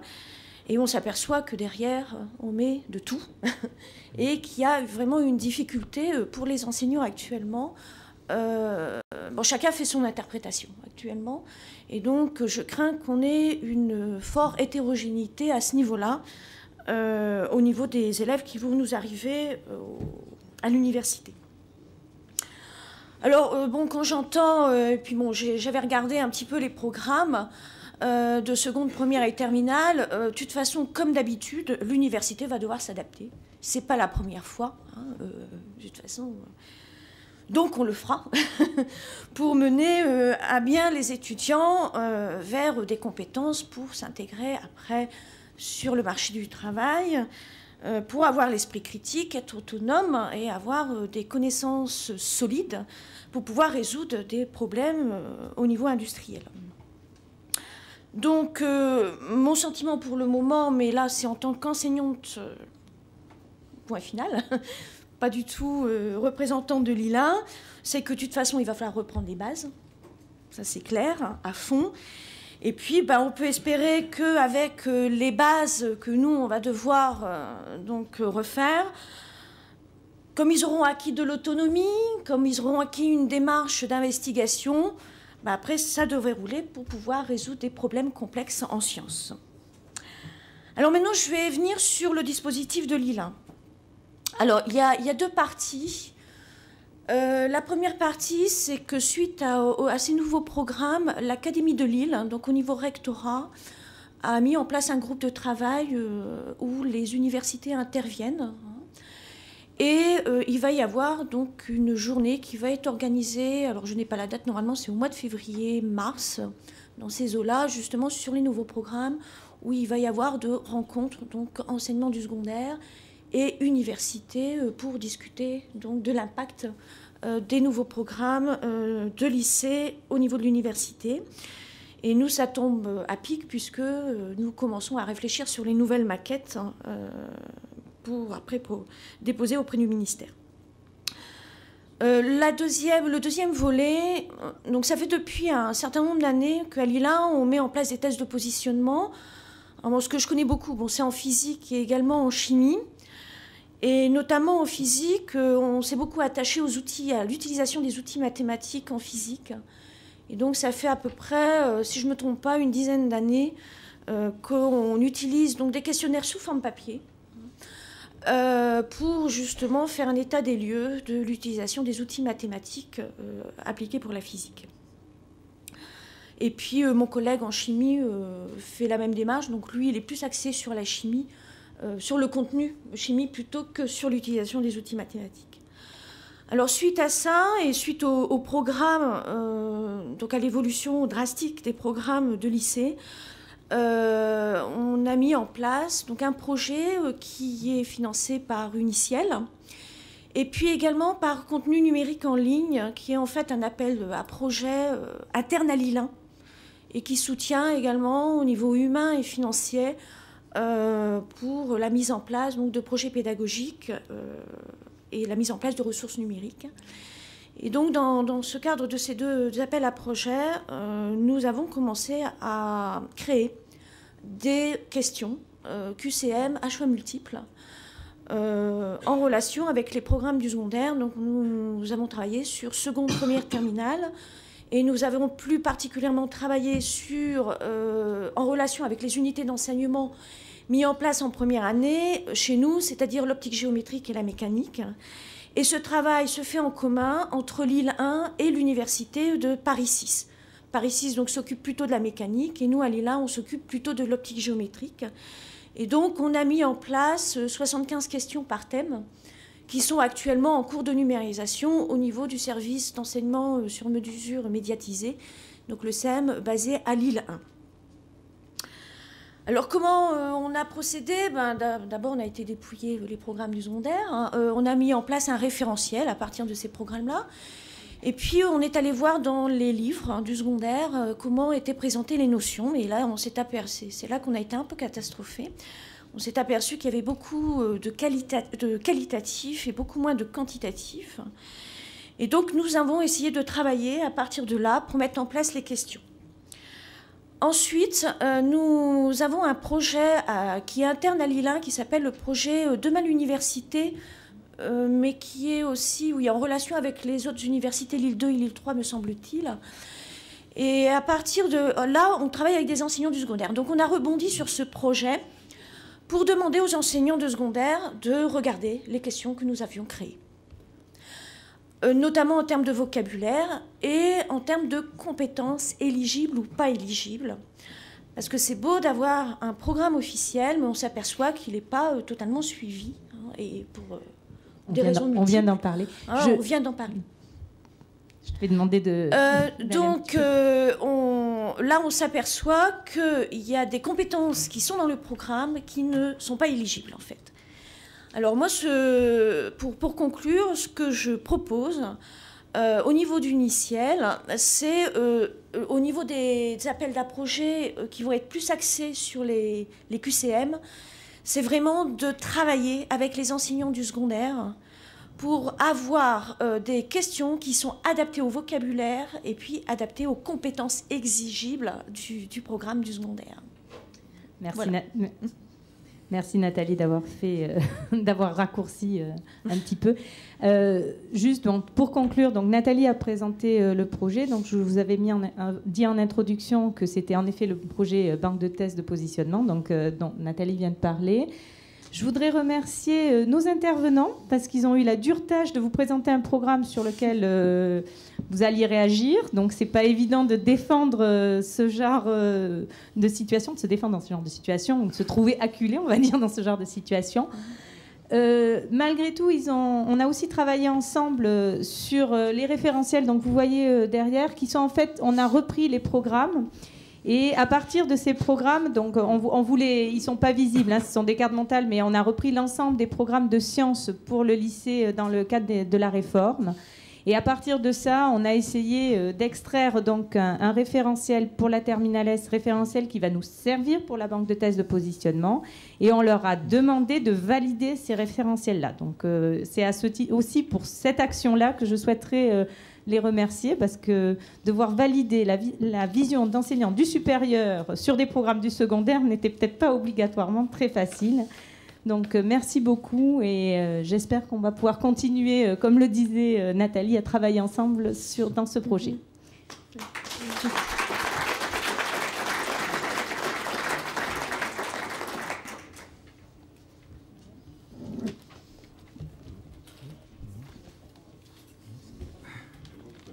Directement à l'intervention suivante au niveau de Maxime.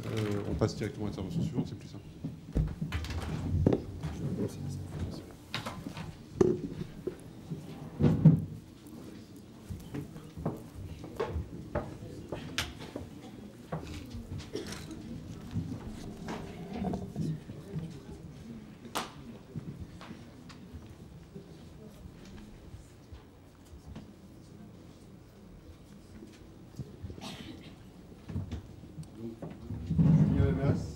Travailler sur la notion de prospective éducative et qui nous vient d'activité créative. Bon, Julien Lanas qui nous parlait de prospective éducative avec la liaison. Alors j'ai essayé d'aller assez vite parce que j'ai un peu faim. Donc en fait j'ai répondu à l'appel de Maxime que j'ai rencontré grâce à Samy et Brice, puisqu'en fait je travaillais sur un benchmark des solutions réseau social pour l'éducation. Donc j'ai découvert le projet Bibac et ensuite j'étais très intéressé par la chaîne, c'est-à-dire le fait d'avoir dans Bibac une chaîne donc spécifique pour les vidéos donc d'Universcience et d'Uniciel. Alors, je vais donc essayer de... En fait, je ne suis pas du tout spécialiste de la relation lycée-université. Donc, ce que j'ai essayé de faire, c'est à partir... Donc, je vais vous dire d'où je parle, hein, c'est-à-dire je vais vous présenter un peu mes actions. Et à partir de ces actions-là, j'ai essayé de mettre en place des pistes pour réfléchir à la place de l'innovation numérique, justement, dans la relation secondaire-supérieure. Alors cette relation, elle est problématique, comme on a pu s'en rendre compte, notamment avec la table ronde précédente. Alors, juste pour présenter le travail de la mission, donc c'est une mission de prospective, donc c'est vraiment de la prospective stratégique classique, hein, c'est-à-dire qu'on a des préactions, donc on fait de la veille, on fait des états de l'art, on fait de la remontée, de la collecte de pratiques, on essaie de qualifier, notamment en bonne pratique, et on fait l'indexation, de la classification et de l'évaluation de ressources pédagogiques. Et ensuite, on a des proactions, donc c'est-à-dire du développement de maquettes, du prototypage, des états de l'art, mais là qui sont livrés à des partenaires, etc. Donc on a 4 axes actuellement. On a 2 axes qui sont matures et 2 axes à défricher. Donc les axes matures, ce sont la question du jeu sérieux dans l'éducation. Donc on a ici le site support de l'Académie Créteil, où vous aurez tout le programme. Voilà, donc vous avez plusieurs entrées, donc je ne vais pas m'éterniser sur la présentation. Et ensuite, on a effectivement une présence très humble sur les réseaux sociaux, puisque c'est un fil Twitter qui va... d'ailleurs, il n'est pas actif là. Donc c'est un profil Twitter qui va en fait émettre des tweets à chaque fois que sur l'un des sites du programme l'un des différents sites programmes de la mission de prospective, on a un post. Donc pareil, on a la même chose sur la modélisation, la visualisation et l'impression en 3D. Donc c'est notamment sur ce programme-là que j'avais pu découvrir le travail de l'ICAP, notamment sur la modélisation en physiologie et en anatomie. On travaille également sur des questions de mobilité, ubiquité, éducation. Alors on travaille sur les terminaux mobiles de type tablette, mais on essaie de se dédier, comme on est un peu on a l'ambition d'être en prospective, on essaie de travailler sur le téléphone portable notamment, qui est présent dans beaucoup d'universités et qui commence dans des expérimentations très ponctuelles à être utilisées par les enseignants. Et ensuite, on travaille également sur les réseaux sociaux pour les élèves et les enseignants. Donc ça, on a fait par exemple on a listé, on a essayé de commenter une trentaine de ressources avec 80-90% de ces solutions qui sont présentes dans le monde anglo-saxon. Alors je vais juste vous présenter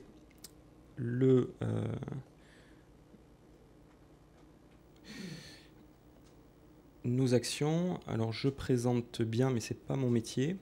Donc du coup, je me suis appuyé sur une spécialiste. J'espère que ça a marché.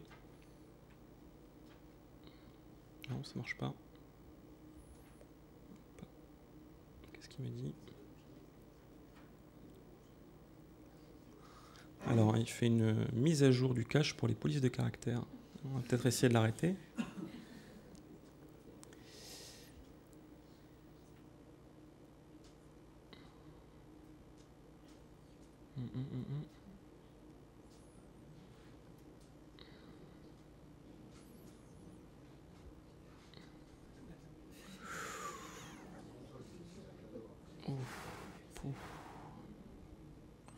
Help.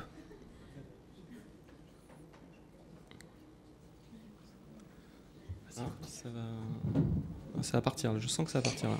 Voilà. Et ce sont sur ces images estivales que l'on revient en France avec la fin des vacances de Pâques pour toutes les autres. C'est fini et donc une rentrée scolaire demain pour le dernier trimestre 2011. À ce propos, arrêtons-nous sur ces jeux vidéo sérieux que teste l'éducation nationale pour venir en appui des apprentissages classiques. Dans ce domaine, l'Académie de Créteil est en pointe, comme l'ont constaté Axel Monnier et Jean-Philippe Eckett. Une légion d'enfants partis pour apprendre la Rome antique, comme s'ils y étaient. Il est où le cirque? Cette classe de CE2 CM1 expérimente les jeux vidéo sérieux. Où est-ce que vous les avez mis les termes? À quoi il servait l'amphithéâtre? C'est-à-dire utilisés en classe pour l'apprentissage. Le but ici, construire une cité romaine avec ses bâtiments, ses habitants. Au lieu d'apprendre avec des cahiers, de faire des exercices, là tu joues donc... Et ça fatigue moins. Par contre, ça fatigue plus les yeux. La cité romaine, c'est l'histoire. Mais ce n'est pas uniquement l'histoire, c'est de la lecture, c'est aussi de la production d'écrits. Donc ils vont après décrire leur cité romaine. Donc ça permet de travailler plein de champs disciplinaires. Université Paris 6. Dans ce laboratoire, l'équipe travaille sur de nouveaux jeux pédagogiques, entre création et enseignement. Car pour être validés, les jeux doivent suivre les programmes officiels. Ce personnage sera le héros d'un jeu de chimie pour collégiens, un projet à 300 000 €. Ce sera un jeu d'aventure, c'est-à-dire qu'il aura exactement la même interface qu'un jeu vidéo classique, sauf que derrière une action, je clique sur tel objet, je prends tel objet, vous aurez un lien avec des connaissances. C'est encore très marginal, notamment en France, mais ça progresse. Il y a de plus en plus d'enseignants qui commencent à développer des scénarios, à expérimenter le jeu vidéo en classe. Les notions d'offre, de demande, de marché. D'accord ? Du primaire jusqu'à l'enseignement supérieur, le jeu vidéo sérieux s'appuie sur la théorie, puis sur la pratique. T'as du mal à ce que je vois? Non, je laboure. Bah, c'est mieux qu'un prof qui parle tout le temps, c'est plus vivant. Et c'est nous, voilà. C'est un cours d'économie de seconde où l'élève apprend à gérer une entreprise de fleurs. On a perdu. Oui, parce qu'on avait trop de fertilisants et c'était cher. Trop cher. Vous allez voir. Une mauvaise note se traduira peut-être bientôt par game over, partie terminée. Hop, alors. Donc voilà, donc c'était pour avoir une présentation faite par des professionnels des actions. Donc vous voyez, on n'a pas d'ambition de recherche, mais par contre on est vraiment dans le concret, on essaie de prendre du recul quand on a le temps, mais on est vraiment dans l'accompagnement des enseignants.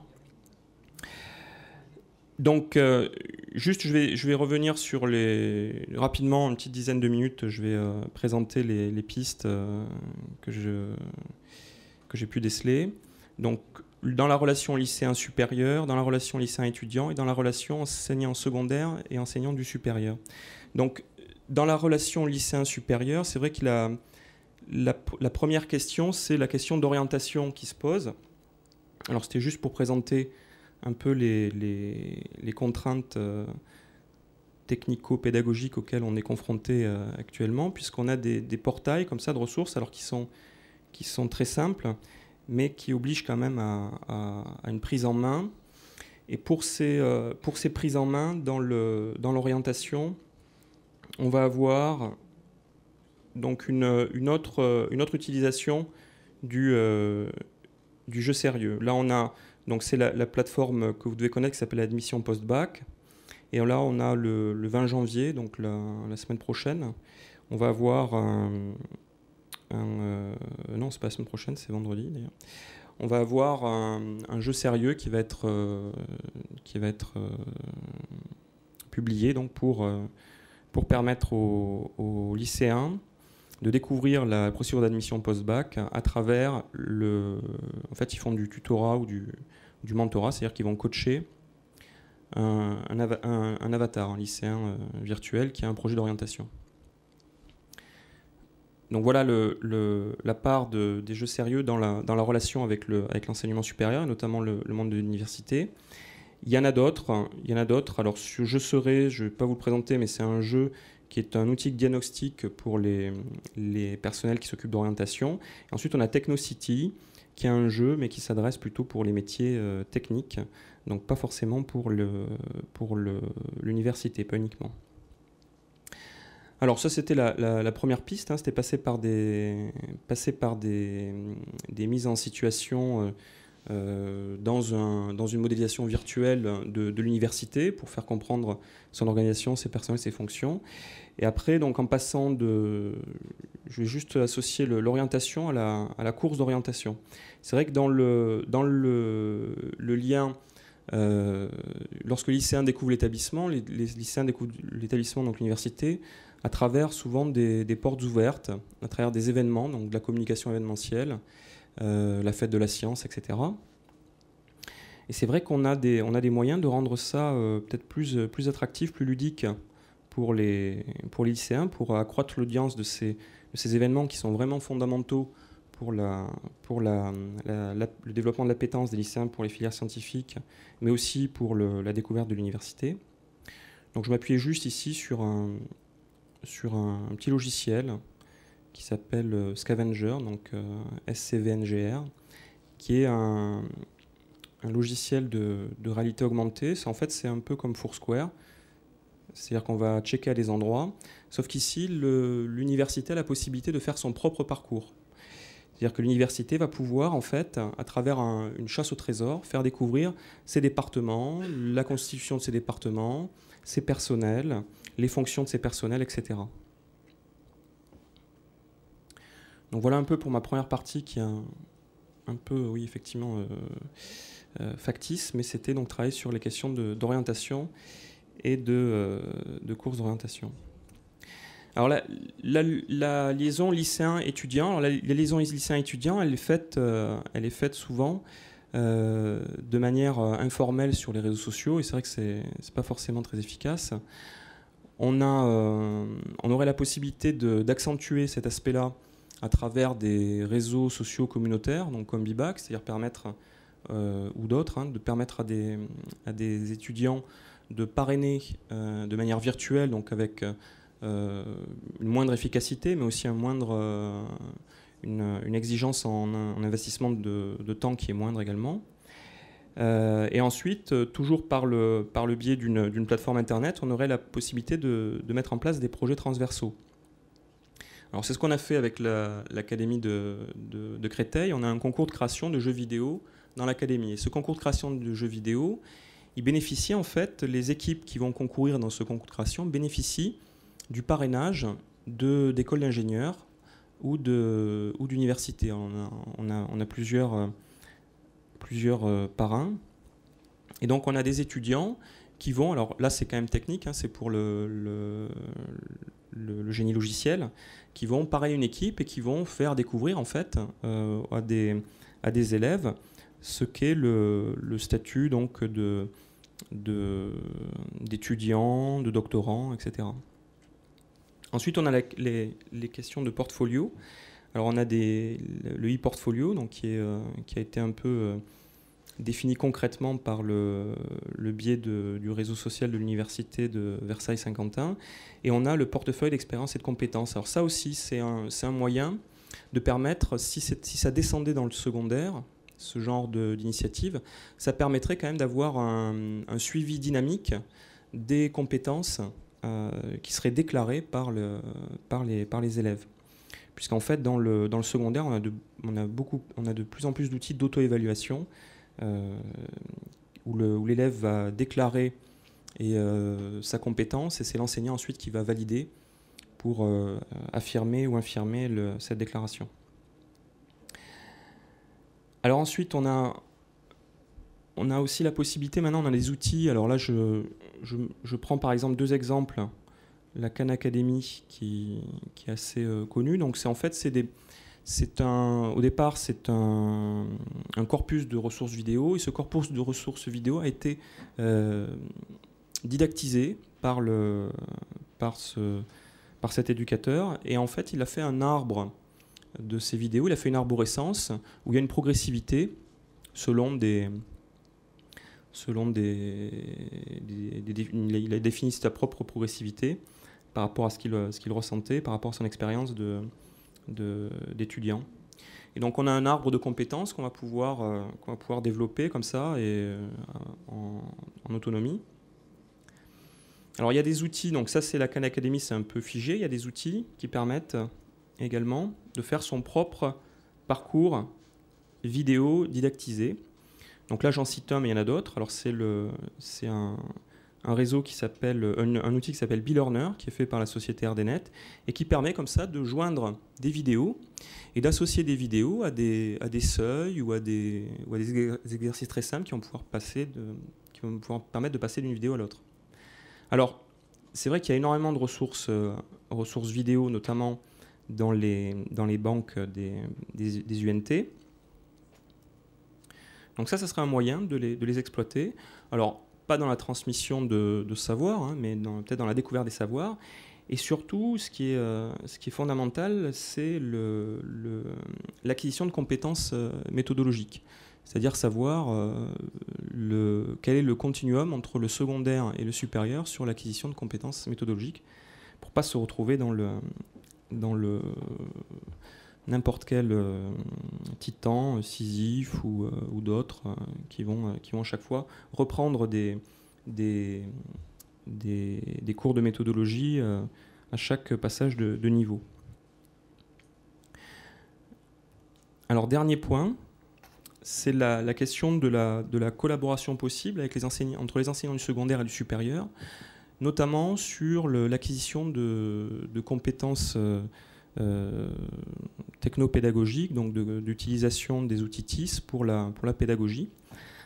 Donc pas forcément dans une optique didactique, parce que là quand même c'est très différent d'un niveau à l'autre.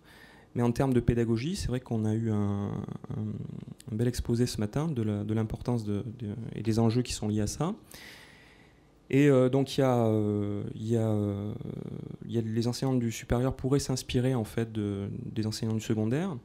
Récemment, c'était une dépêche qui est parue dans l'AEF. L'université donc toujours la même, hein, je cite la même, mais bon, je n'ai pas trouvé d'autres exemples. L'université de Versailles-Saint-Quentin, qui a déclaré, voilà, on va équiper toutes les salles de TNI, de tableaux numériques interactifs.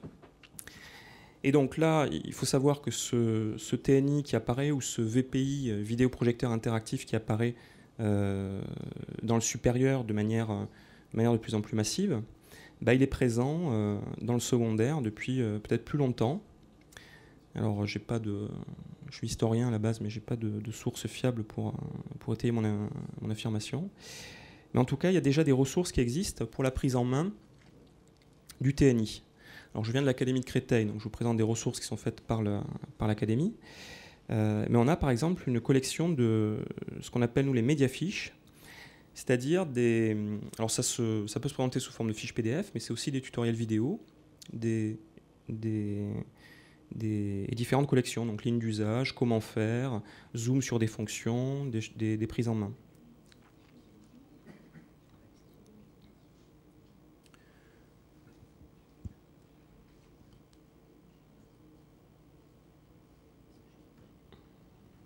Donc voilà, donc là, j'ai pas les...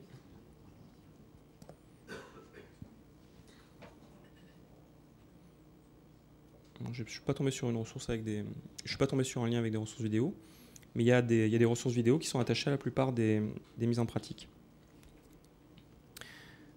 Donc c'est vrai qu'il y a quand même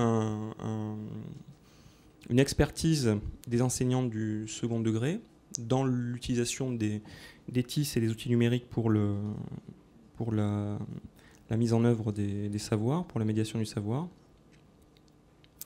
Et ensuite, dernier point, c'est aussi ce qui serait intéressant, c'est au-delà de la prise en main des outils, pour la conception des outils et pour des questions de développement de plateformes, etc. On a quand même des ressources qui existent dans le second degré également, avec une expertise. Donc une expertise qui va être celle des développeurs des académies, donc, ou autrement, des développeurs au sein du Centre national de documentation pédagogique. Donc là, je vais vous présenter un portail de ressources.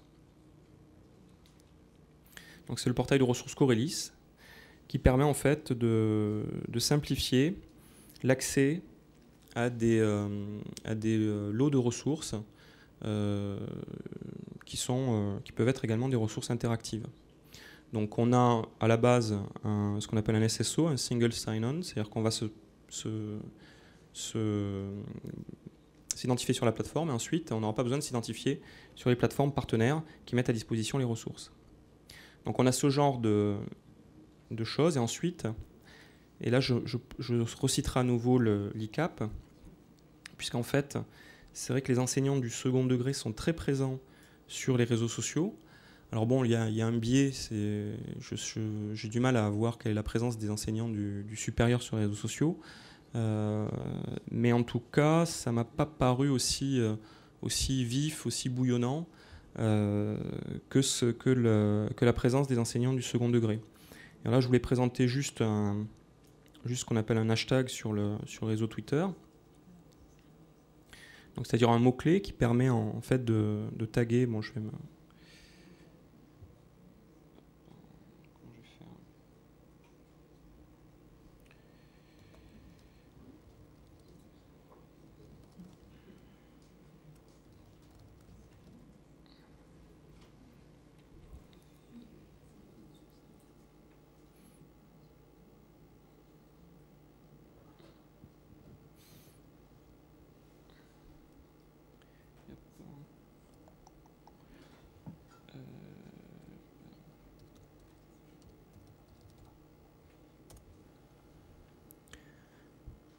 Donc là, on a ce hashtag dans TweetClass qui va recenser en fait toutes les pratiques que les enseignants ont du réseau social Twitter dans leur classe, quel que soit le niveau.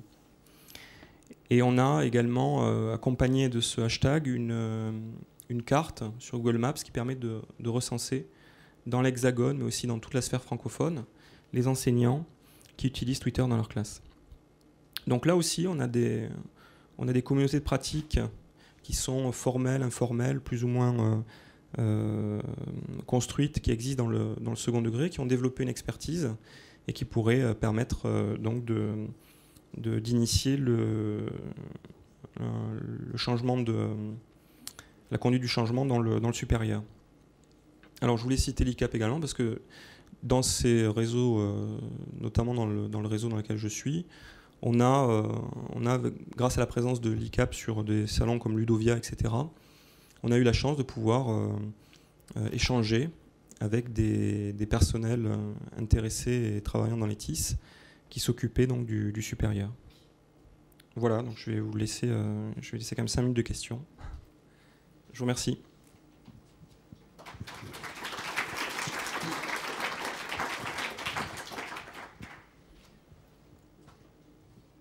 Des questions?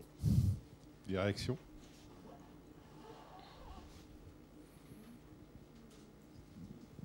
Merci pour cette vision qui est très intéressante. Il y a une chose qui me surprend, c'est que vous ne parliez pas du tout de l'ENT, l'environnement numérique de travail. Il me semble qu'il est en train de se déployer dans l'enseignement secondaire. Et on l'a dans l'enseignement supérieur maintenant. On a donc une plateforme qui est intéressante en termes de services. Pourquoi est-ce que vous n'en parlez pas ? J'aurais pu en parler, oui, j'aurais pu le nommer. C'est vrai qu'il y a des usages qui sont sur certaines plateformes maintenant assez matures, bien développés. On a, il y a des usages qui sont imposés et qui se développent plus ou moins bien, comme le cahier texte en ligne. Mais après, on a des plateformes qui proposent des fermes, ce qu'on appelle les fermes de blog ou des espaces de stockage, et ça marche plutôt bien. Les enseignants qui sont motivés tirent bénéfice de cet environnement numérique de travail. Mais c'est vrai que là, c'est un peu aussi un parti pris, c'est-à-dire que je travaillais sur des questions d'innovation et de prospective, et c'est vrai que l'ENT, c'est maintenant un produit qui est assez mature dans le second degré. Donc là, les fronts pouillonniers, c'est plutôt le premier degré. Et après, c'est vrai qu'il y a peu de visibilité quand même sur le supérieur, parce que on est confronté effectivement à des questions autour de l'autonomie des établissements, mais dans le supérieur, effectivement, on ne sait pas quels sont je ne saurais même pas quelle est la nature du marché, quels sont les opérateurs de ce marché-là. Sur l'ENT, oui. Ouais. C'est clair. Bon. Corélis, c'est une réalisation de la région PACA, je crois, qui a Oui. choisi de faire du libre. Qu'est-ce que vous pensez plus généralement de ce que font les régions et de l'apport des collectivités territoriales dans ce domaine ? C'est pareil, c'est l'autonomie qui prévaut. Donc Corélis, c'est une solution qui est intéressante, hein. C'est-à-dire qu'on a effectivement une plateforme qui a été développée sur des briques libres. On a, il y a eu, donc ça c'est une décision politique, hein, qui engage que la région PACA et ceux qui utiliseront cette plateforme-là. Ensuite, on est allé plus loin, c'est-à-dire que la région a acheté des ressources pédagogiques qu'elle a mis en ligne. Donc elle a quand même mis une sorte de terreau de ressources pédagogiques pour essayer de développer les usages.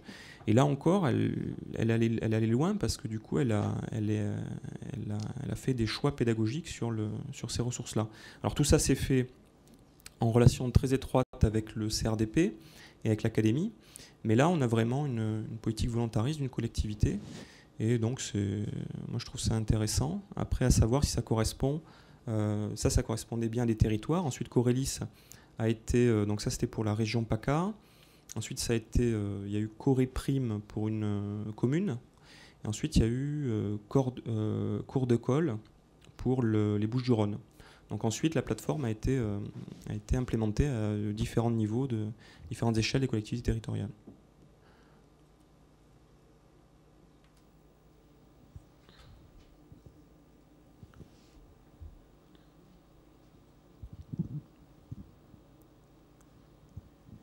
Est-ce que dans cette mission de prospective, vous avez aussi pris en compte des choses concernant les manuels numériques? Alors là, les manuels numériques, c'est un peu la même chose que les ENT. On a fait un travail, effectivement, j'ai participé à titre personnel à la définition du cahier des charges pour le livre interactif Belin. Donc c'est vrai que j'avais ce background déjà. Et ensuite, on a essayé plutôt de qualifier les vagues. C'est-à-dire qu'on a fait un travail d'analyse. Donc on a travaillé sur les 3 vagues existantes de manuels numériques. Et puis peut-être la 4e qui va arriver un peu plus déstructurée et peut-être plus sociale. Mais à part ce travail-là d'analyse, à part ce travail pas de test, mais effectivement d'analyse technique des solutions, la mission de prospective, c'est pas saisie du manuel numérique. Parce que le manuel numérique, c'est pas la prospective, c'est ce que le ministère de l'Éducation nationale va qualifier d'expérimentation. Et on a alors c'est sur le site de EduScol, mais il y a au moins 70 collèges expérimentateurs qui sont inscrits intégrés dans des projets de recherche-action. Donc ils sont suivis par des partenaires recherche. Voilà. Nous, on a travaillé avec le STEF de l'ENS Cachan sur une petite étude sur les manuels numériques il y a 1 an et demi maintenant. Mais sinon, on ne s'est pas saisi de cet objet-là. Comme le NT, c'est un peu des choses qu'on n'a pas pu, parce que c'est vraiment des mondes à part entière. Et on a quand même peu de ressources, parce qu'on est deux postes et demi, donc on n'a pas pu prendre ces manuels. Très rapidement alors. J'étais au BET la semaine dernière. Est-ce que vous connaissez Pearson et qu'est-ce que vous pensez de la politique? Il y avait eu un article de la Caisse des dépôts l'année dernière à ce sujet, de la politique de ces grands éditeurs multinationaux de ressources anglophones pour le moment. Ça pose des problèmes, mais ça c'est des problèmes qui sont liés plutôt à la stratégie industrielle nationale. Donc, ça c'est des choses qui sont des problèmes macroscopiques. C'est-à-dire qu'effectivement, on a des éditeurs qui ont des solutions, des éditeurs étrangers, alors que ce soit dans les manuels numériques ou dans d'autres secteurs de l'ingénierie éducative et du génie logiciel appliqué à l'éducation, qui ont effectivement des ressources qui fonctionnent, qui ont été amorties au niveau économique dans le pays où elles ont été développées, donc en Amérique du Nord. Et je pensais à d'autres opérateurs, pas forcément Amérique du Nord ou Grande-Bretagne, et qui arrivent maintenant sur le vieux continent, on va dire. Et donc effectivement se pose la question de savoir comment on va gérer l'arrivée de ces mastodontes. Voilà. Et de savoir quelle est la politique mise en place. Est-ce que c'est faire émerger des champions nationaux également? Est-ce que c'est valoriser un modèle qui est différent, qui va s'appuyer sur des ressources développement des académies, donc des DSI? Là, il y avait l'association des directeurs des systèmes d'information des académies qui a référencé, alors je ne sais plus, c'était toujours dans une dépêche de l'AEF, donc les DSI des académies auraient développé plus de 500 applications fonctionnelles. Donc, qu'est-ce qu'on fait de cette ressource-là? Est-ce qu'on développe un modèle alternatif français, ou est-ce qu'on essaie de s'aligner par rapport à ces mastodontes? Voilà. Alors, merci pour tous ces commentaires. Sans doute qu'on aura l'occasion de discuter encore avec le buffet. Restons très pratiques, je pense que tout le monde a faim. Alors, 2 communications quand même. Donc, vous avez vu qu'on a énormément de retard. Donc, j'en suis un des responsables. Donc, on va essayer de tenir l'heure quand même, donc de recommencer à 14h. Vu que c'est un cocktail déjeunatoire, vous aurez l'occasion quand même de manger en temps et en heure. La deuxième chose, encore pour votre estomac, en fait, on vous a prévu des petites douceurs sucrées à emporter. Des fois, il y en a qui s'ennuieraient dans le train. Donc, vous pouvez aller chercher votre petite sachet de douceur au niveau de l'accueil. Entre maintenant et puis ce soir, il y a Annie qui s'est occupée de ça, qui vous donnera votre petit paquet. Voilà. Merci. La salle va être fermée, donc vous pouvez laisser vos affaires.